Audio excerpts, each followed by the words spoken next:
Hi, I'm Laura Wright, and I'm about to start a teaching position at Luther College, and I've heard that you have questions about dating things, and how do you date them, and that you've been using the terms BC and AD, and you may not have known what they mean, and known other ways to compare them, other ways of dating. So first we're going to talk about what those mean. BC means before Christ, and AD is a Latin term for Anno Domini, which means the year of our Lord. And it actually starts with the year that Jesus was born, or that we think that Jesus was born, and we count up from that.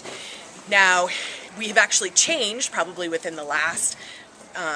few decades, in the ways that we talk about dating things, because we recognize that everybody isn't Christian. And so we've begun to use the terms BCE and CE, which refers to before the Common Era and Common Era. And the dating is exactly the same as BC and AD, but it's a recognition that we aren't all Christian, and out of respect for others who might not be Christian, and date things with regard to Jesus. But also, if you go into other cultures, especially around here, you'll see different ways of dating things. So if I were to go over to Jordan and read, say, an archaeological report there, in the beginning of it, it would actually have a date that would say AH, and it would talk about after the Hajj that Muhammad went on, and they would date things based upon Muhammad's date, the date he went to Mecca.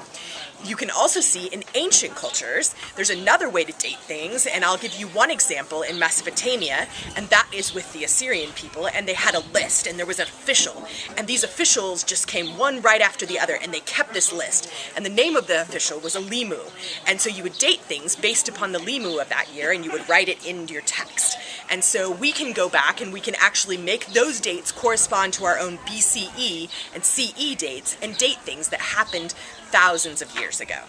I hope that helps you understand the ways that we date things as people in the Western world, and how that differs from others who might date things based upon Muhammad and even ancient peoples, and how they formed their calendars.